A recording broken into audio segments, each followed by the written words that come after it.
Hello, this is Jordan Krizik, and here's my People First Language PSA. What is People First Language? Using People First Language, putting the person before the disability.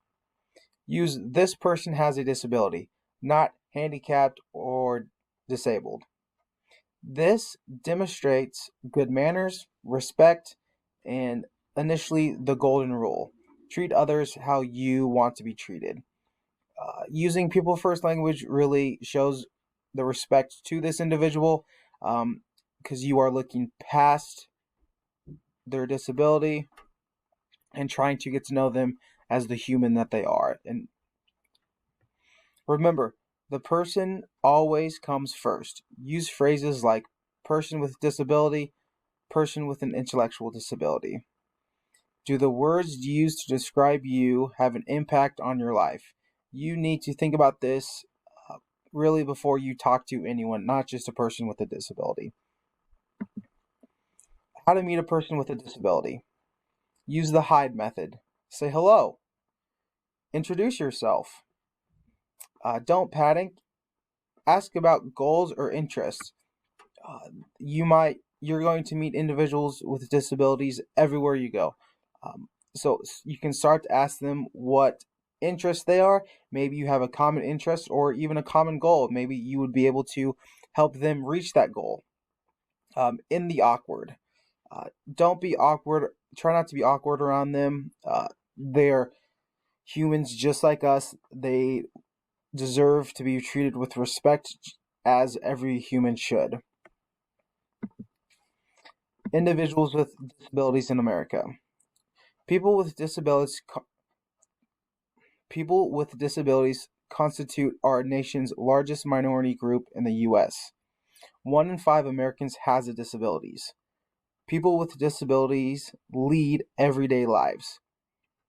They go to school, they get married, have jobs, lead companies, are actors, celebrities, play sports. You could be talking to an individual with a disability and you would have no idea.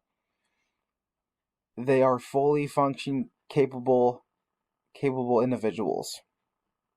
So that is why you need to show them the respect. They're fully capable of completing anything. Phrases used in the building phrases used in my building or examples of people first language. Say people with disabilities instead of the handicapped or disabled person. Say children without disabilities instead of normal, healthy, typical kids. You need to say brain injury and not brain damaged. You can say Billy receives special ed services, not he is in special ed. He's a sped kid. That gets thrown around a lot, and I mean, it's not right and it's not respectful. You can say Jill has autism, not Jill's autistic. Autistic or autism does not run Jill's life. That is just a disability that Jill has, that she lives with every single day, but she's fully functioning, fully capable of performing tasks and completing tasks. Some food for thought.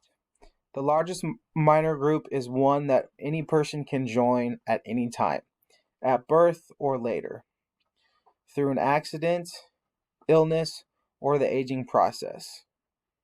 How will you want to be described and how will you want to be treated if you join this group? You could be a fully functioning, capable individual, and then one accident later, you could be disabled. And how would you want to be treated? Thank you.